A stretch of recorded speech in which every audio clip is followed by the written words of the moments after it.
एक पिछड़े हुए गांव रोड़ी कपूरा में राजू नाम का एक लड़का रहता था। वह बहुत गरीब था। घर में खाने को भी पूरा नहीं होता था। राजू ने मजबूरी में अपनी पढ़ाई छोड़ दी और मन में ठान लिया कि अब कुछ बड़ा करना है। एक दिन बारिश हो रही थी। बिजली कड़क रही थी। ऐसा लग रहा था जैसे आसमान भी उसकी हालत पर रो रहा हो।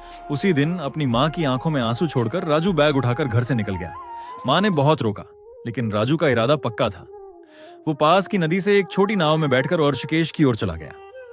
ऋषिकेश पहुंचकर उसने एक चाय की दुकान पर बर्तन धोने का काम पकड़ लिया। दिन में मेहनत करता और रात को जंगल से लकड़ियां काट कर लाता।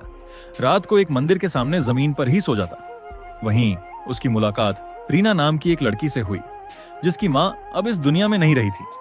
रीना भी उसी मंदिर के पास खाना खाती और वहीं सोती थी। धीरे धीरे दोनों के बीच दोस्ती हुई और फिर वो एक दूसरे का सहारा बन गए। एक दिन उन्होंने मिलकर एक छोटा सा होटल खोल लिया। होटल की चाय और खाने का जायका लोगों को इतना पसंद आया कि भीड़ लगने लगी। धीरे धीरे उनका काम चल निकला और कुछ सालों बाद दोनों ने शादी कर ली। 20 साल बीत गए। राजू अब एक बड़ा आदमी बन चुका था, लेकिन उसके दिल में अपने गांव और मां की यादें अब भी जिंदा थीं। एक दिन उसने अचानक तय किया कि अब और देर नहीं, उसे अपनी मां के पास लौटना है। अगली सुबह वह अपने गांव रोड़ी कपूरा लौट आया। उसने देखा वो उसकी मां आंगन में कपड़े धो रही थी। बाल सफेद हो चुके थे, कमर झुक चुकी थी। राजू ने आगे बढ़कर उनके चरणों को छू लिया। मां उसे देखकर कुछ पल के लिए चौंक गई, फिर उसे गले से लगाकर फूट फूट कर रो पड़ी। अगले दिन उसकी पत्नी रीना अपनी सास के बालों में तेल लगा रही थी और मां की सूनी आंखों में अब संतोष की चमक थी।